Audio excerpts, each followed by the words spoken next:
Hey everyone, welcome back to Intuitive Vibes. Erica here with another one.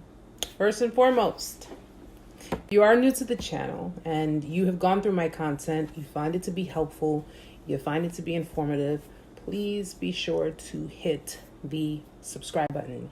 Okay, I do update my content often.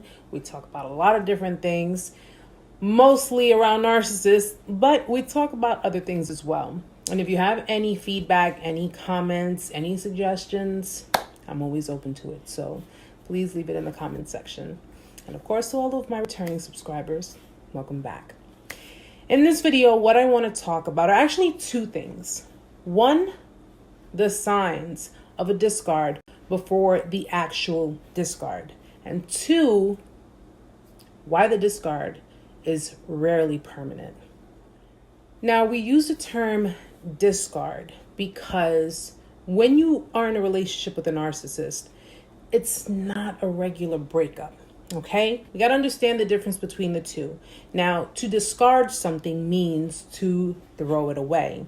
And if you are familiar with the discard phase and you're familiar with the narcissist going into narcissistic rage, you are familiar with the mean, hurtful, disgusting things that they say and do to push you away. All right? That's pretty much the same thing. You are being discarded by someone who looks at you, for a lack of a better term, as garbage. I really hate to say it that way, but in their eyes, that's how they see the person. Now, the reason being is because they're already getting their ego stroked somewhere else. They're getting their supply somewhere else, and you are pretty much disposable. So we got to understand the difference. The narcissist is pretty much discarding because they've locked in supply somewhere else. So because it would be too much to handle, even though you do have narcissists that do cheat, they do go out of their relationships, if they feel that they have completely depleted you of your narcissistic supply, or you're beginning to see them as the person or the people that they truly are, and you're beginning to question those things, that's also a reason to begin discard. So we got to just take that into account, because a lot of other people who go through breakups go through either mutual breakups or they do go through heartbreaking breakups, but not as severe as breaking up or being discarded from a narcissist. So as long as we understand the difference between the two, we're going to get into the signs of a discard before it happens. Now, understanding why the discard phase is so brutal, we got to go back to the key components in being in a relationship with a narcissist. Okay, we all know the beginning stage, which is the grooming stage. The grooming stage is the stage where there's idealization, love bombing, things to that effect. Now, that stage is a stage where they get you to trust them. They get you to confide in them. They get you to share things with them, all while they're putting you on a pedestal. Now, they're doing this because they're also trying to figure you out. They want to figure your ins and outs, your strengths, your weaknesses. They want to figure out ways to maneuver around you. So now if you're dealing with someone, especially early on in a relationship, and they're very, very pushy, they're very adamant about making it happen, they're very just, in that period of trying to love bomb you, be especially careful. But that's the stage where they want to get to know you. And getting to know you means just basically trying to figure out ways to get around you if need be. Now, that's the grooming stage. That's the beginning stage of it. Throughout the course of the relationship, once the narcissist sees that they have you in the position that they want you in, that's when everything begins to flip around. Everything begins to change. So some of the things that they used to do, they no longer do. Some of the things they used to say, they no longer say. Now it's all flipped around to where you are catering to the narcissist. So you're doing pretty much anything to keep the narcissist. You're keeping them interested. You are giving them reason to bestow their presence or continue their presence in your life. And you're doing so all while they are abusing you, while they are manipulating you, because in the course of the relationship, now during the course of the relationship, it's accompanied with a dynamic of reward and punishment behavior. Reward and punishment behavior is a manipulation tactic used to keep you unbalanced. It's to keep you kind of on your toes. So, for example, if you do something that is considered satisfactory to the narcissist, they're going to reward you with demonstrating affection, or they're going to basically, possibly reciprocate that kind of behavior with you, although it would be pretty generic because, as we know, narcissists are incapable of really being emotional beings. They're incapable of really feeling. So they're just going to do it to appease you at that point in time. Now, if you do something that is not satisfactory to the narcissist, they're going to punish you, which generally goes into narcissistic rage, which would be in the form of, rage itself, anger, explosiveness. They're very volatile. They can be very crude, very cruel, very rude, very disrespectful.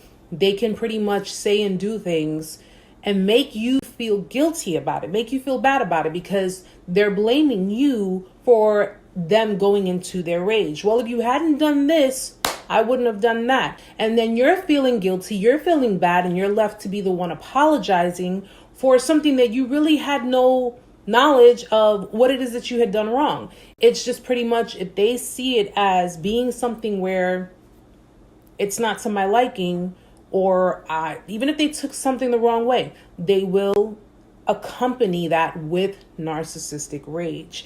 And they will basically instill that kind of fear in you. Sometimes they may even threaten to leave you. Now we get the idea of why they call narcissists bullies, because that's pretty much what they are. They bully you. They will put that kind of fear in you and try to keep you to cling on to them.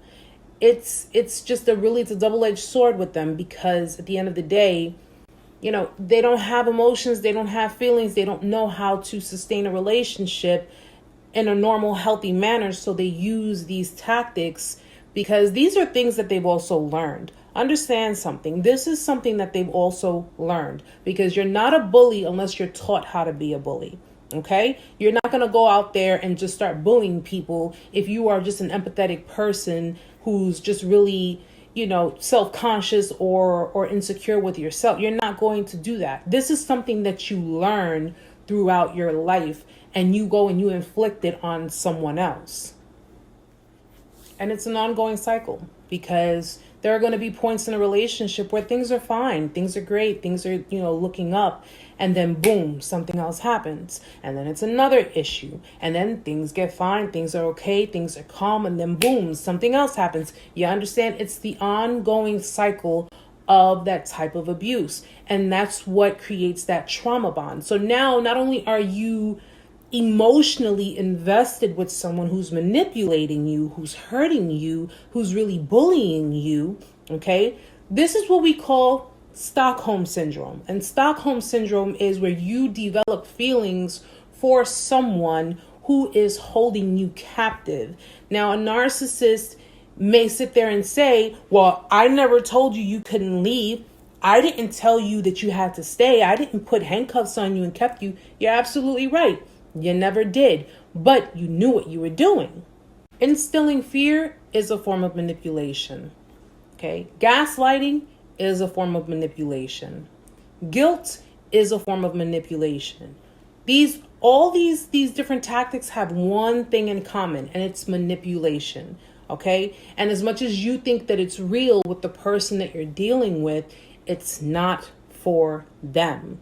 All right? There's nothing wrong with you. Your feelings were real. Your feelings were genuine. And I say this over and over again because no, we're all not perfect. We all have our issues, and we all must take accountability for anything that we have done, that we have contributed in any kind of dynamic with anybody. And I am not going to make excuses for victims either. However, a victim is a victim for a reason, because at the end of the day, though a victim is not perfect, they're not a perfect being, they don't deserve that either. Now, when a narcissist is planning on discarding, they first have to lock in new supply, because we know that narcissists feel the need to constantly have that kind of adoration, admiration, and things to that effect, okay? These are general narcissists because you have different types of narcissists, but they need to lock in new supply before they get rid of their, what you would be considered, which is old supply. Now, what they will generally do is they'll go on the hunt. Going on the hunt can be a number of things. They can set up online dating profiles. They can go out there and hang out with friends and possibly flirt with other people, or, try to look for other people. Mind you, they're basically finding your replacement. So they're going to be secretive about that part. So that's the part that you got to be careful. As with anybody, nobody's going to know when their partner is on the hunt looking for a new relationship or a new person. Okay, unless you are one of those types that are just constantly going through their shit and just, you find out. If you're that lucky to do that, then you end it right there and that's it. But unfortunately, that's in a perfect world. That's not every single case. So in locking in new supply, or grooming new supply, I should say, you probably won't be able to know that unless there's actual evidence, physical evidence in front of you that you can determine they're doing that. But you will notice certain things about the narcissist when it comes to the discard phase. Now, some people may not be able to decipher the difference because you've already been through so much shit throughout the relationship. It's kind of like a broken record. But there are going to be some inconsistencies. And this is where you have to use your intuition. Oftentimes, people who are victims of narcissistic abuse don't bother looking for signs. They don't bother looking for things. And that's when the discard phase hits them really hard. Now, if you have a chance of knowing what's going to happen before it actually happens, this is where your spidey senses have to come up. And you have to really, really use intuition. And you have to use discernment. Okay. And even if you got to play along with it for a little bit, because you got to be sure about what's going on, because in the midst of dealing with the narcissist, with all the videos that give explanations as to what goes on throughout the relationship, you should be able to know before you even get to a discard phase. Unfortunately, there are some people who are unaware of the situation, unaware of narcissistic abuse, so they don't sit and watch these kinds of videos. They unfortunately end up learning the hard way. Now, while they're on the hunt and they have possible candidates, the inconsistencies will show up within your relationship. For example, they will begin to invalidate you, but they've been invalidating you pretty much throughout your whole relationship, but this is where it becomes more noticeable. All right. They invalidate your feelings. They invalidate your being. So it's pretty much whatever. They become very nonchalant in the way they do things and the way they say things. And those types of inconsistencies are the ones that you got to look for, because if you notice during your relationship, if you even so much as remotely decided to stand up and say, F this, you notice how they change their tunes, because you're actually considering leaving the dynamic. And their tune is changing because they don't have that supply. But now, different story. Now, on one end of the spectrum, you're dealing with sudden busyness, calls, text messages, all hours. It's from a friend, a business associate. It's from work. Or they're being extremely secretive with their phones, their social media, their email accounts. They're just basically, kind of hoovering over their own stuff because they don't want you to see or know what's going on. So if you say, listen, let me use your phone real quick. What do you need to use my phone for? What do you need my phone? You have your phone. Well, my battery's dead. Can I use your phone? Well, let's go find you a charger. You understand? Okay. Changes in routine. All of a sudden, they're constantly late. They're constantly late, or they have unavailability that they can't quite explain. Or they may just pop up. Sometimes narcissists are so paranoid in the shit that they're doing, they may just pop up to see what it is you're doing. Or if they disappear for days. Sometimes they'll do that too. They disappear for days. And then when they can't explain what it is that, they've been doing or where they were, that there was no contact, they're either going to gaslight you, okay, and really try to spread it on really thick to make you question yourself, or B, they're gonna word vomit you and they're gonna give you this whole extravagant story about something that is just like, you know what, whatever, man, whatever. That would be your response, because narcissists will basically do or say something that's just going to make you say, you know what, just forget it. Just forget it. Now, in forms of physical evidence, you might find certain objects, certain belongings that obviously don't belong to you, that they belong to someone else. So you might find it in their car, you might find it in their house, you might find things, and if you question them on it, they're obviously going to lie about it. They're going to, if you're a woman and you're questioning your boyfriend, they're going to say, well, that's my aunt's. It's easy to blame it on the aunt, that's my aunt, or that's my sister's, or that's whomever, because people who are in the family with narcissists are obviously going to back them up. So they're going to defend them regardless. You don't win in that situation. And vice versa when it comes to you guys and dealing with the women. They got people that are going to back them up. So you're not going to win either. Another form of physical evidence is changes of appearance within the narcissist themselves. Now, if you notice that they're wearing new clothes, or they got a new haircut or a new hairstyle, or, when they go out, if they say they're going to hang out with friends or whatever, they're just, all over. And you're noticing that when they don't do that with you, that's a fucking red flag, man. Okay? When they don't do it with you, but they're going out and they're doing it with other people, yeah, that's a red flag. All right? I mean, remember, they got to look good for potential prey. They got to look good for the new supply. And they got to be able to attract the new supply. In order for them to do that, they got to go out, buy new clothes. They got to buy new cologne or new perfume, especially if they're not really into that kind of stuff. If they never really been into that kind of stuff, they got to pretty much do the works, especially when they never really did it with you. The next thing is they're mirroring. Now, when a narcissist is grooming supply, they mirror. They did it with you. They're going to do it with someone new.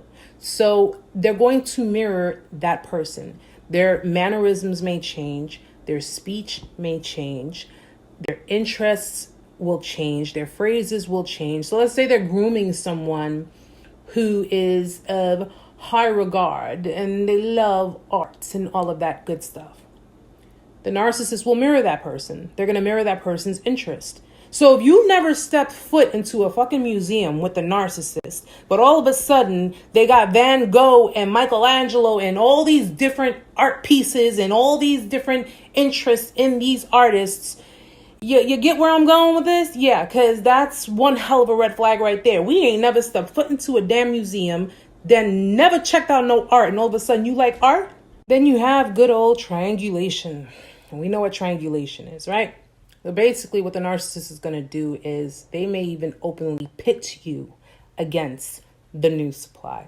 So they're going to openly reflect to you that, well, look at this new supply. You're either going to be like this, or I'm just going to swap you out and I'm going to take that. They will triangulate. They'll try to create jealousy. They'll try to create competition. They will try to put out there that if you do not comply with what it is that I want, then I will leave you, because they do try to instill the fear of abandonment within you. I will leave you and I will go to my new supply. And you know what you do? Tell them to go fuck off. That's what you tell them to do. Go fuck off. Fuck off. So, let's get this straight. They love bomb you.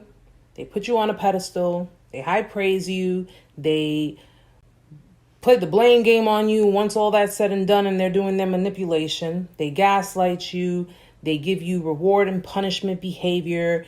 Then when it comes to, you know what, you are not going with the program, I got to find me new supply. Then they go and find new supply. They do all of these different things to get their new supply. They treat you like crap in the process. They talk to you like you're nothing. They make you feel like a big piece of shit.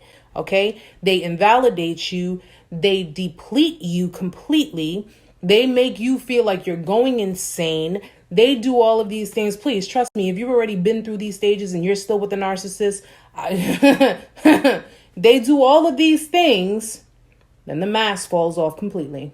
They no longer have to go on with this charade with you because now they've locked in their new supply. Now they've already gotten their new supply to think that you are the one who is the liar, the cheater.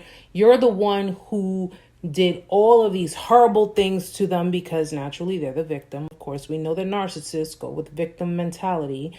They tell the new supply every bad thing. Excuse me. Let me rephrase that. Every bad lie about you. Okay. They tell the new supply that you're the crazy one. They tell the new supply you're the controlling one. They tell the new supply that you are just no longer the person they thought you were. You completely changed on them. You completely threw the entire relationship away for your nonsense, your BS, your controlling ways and everything. They already got the new supply is already in their web and they don't even know it. And when they finally get to the final discard where the mask falls off, they no longer have to persuade you. They no longer have to gaslight you. They no longer need to dose you. They no longer need to breadcrumb you. They no longer need to do any of those things to keep you off balance, because what they pretty much did was just kick you right off the scale. That's it. It sounds very harsh, but you know something? Harsh words reveal so much truth. Okay, I'd rather give you guys harsh words than give you soft lies, because that ain't me. I'm not going to sit here and lie to any of you. That's how they treat you. That's the final discard stage. The final discard stage is where you feel like you're absolutely nothing, like you never even existed. And if you can avoid it, please watch. And also because during their hunt, they got an equal access to alternatives. So understand something, that even though they got a new supply, temporarily, whatever the case may be, they have a few more candidates waiting in the wind. So even if their new supply doesn't last just as long, it doesn't matter. Because in the hunt stage of a narcissist, they make sure that they rack up. They make sure that they rack up. You see how everybody was racking up on toilet paper in these damn supermarkets? That's how a narcissist is. They make sure they rack up to have at least enough supply to hold them over. This is where, if you reach this point, and I hope to God that you don't, but if you do reach this point, this is your ample time to get the fuck out of Dodge.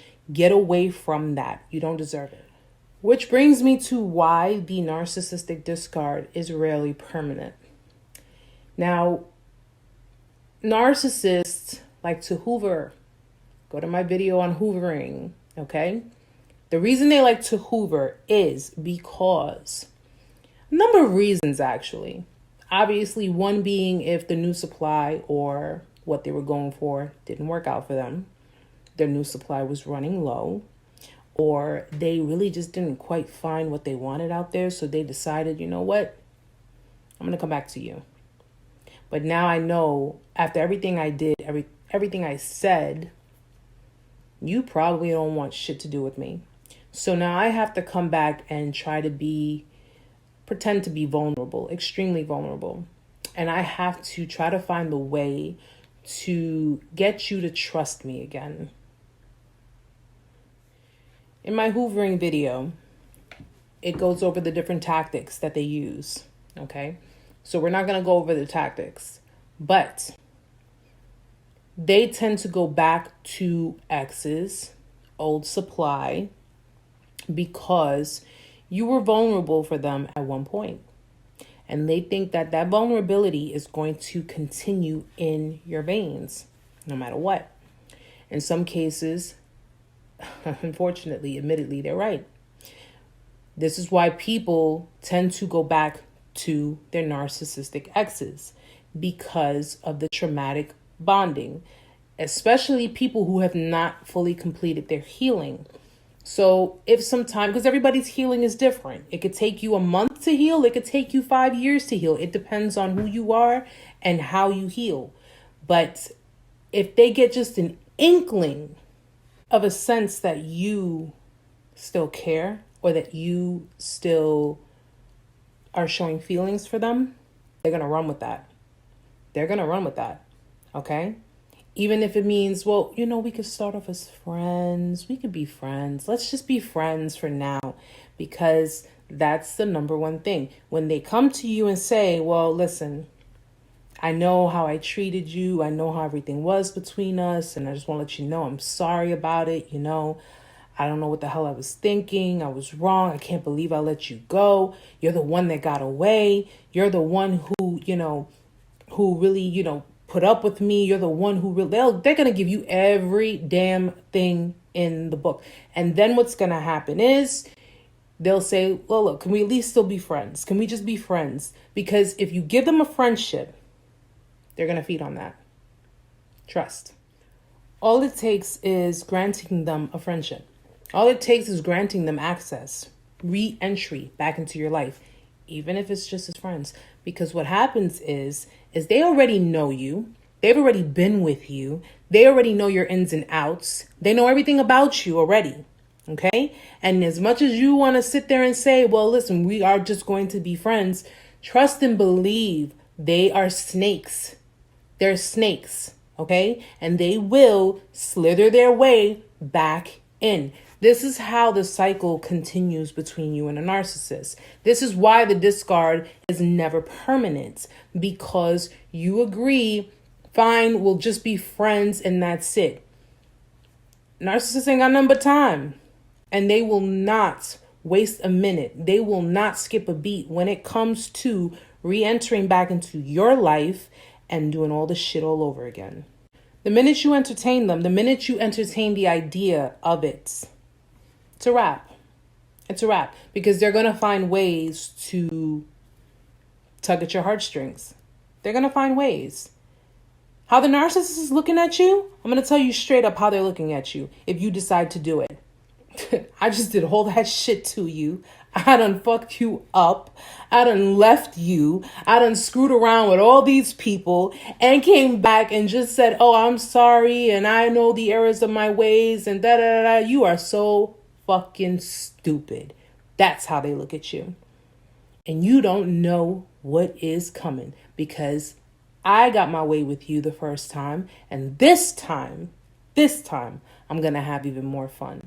So if you allow them back in, you are giving them a free pass at your amusement park. Okay? Don't do it. Pardon the vulgarity. Okay? But people who know me know that I'm very, very honest, and I'm very blunt with it. I have no issues cutting people with the sword of truth before I ever put the knife of lies in their back. That's the whole point of you not having eyes in the back of your head, because you can't see who's back there. You can't see who's doing all kinds of manipulative, conniving things behind your back. So sometimes you need someone who stands in their truth, believes in everybody deserves happiness, but people who genuinely deserve it. And if I have any chance in exposing these reptilians and exposing these bullies and giving people the who's who and the what's what, and giving people the ability to discern and actually apply these things in their life so they don't have to face this, then I'm going to do it. I'll be the vigilante. Don't care. Well, guys, we know how it goes, right? We can only go up from here. But I do hope that the video was helpful. I do hope that this reaches people prior to even getting to that final stage, because it's a very horrible stage. And it's the stage that just really, it tears you up. It tears you up. It tears you apart. And it makes you feel like nothing. And there are countless people who've even committed suicide because of this. And if we can avoid that and we can prevent that, let's do it. Let's do it. I'm all for it. All right. So guys, I hope the video was helpful. I hope you enjoyed it. Yeah, that was my little trucker voice. I got a trucker mouth, but you know what?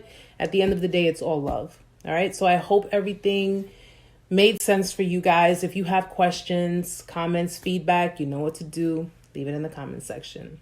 Until next time, guys. Namaste.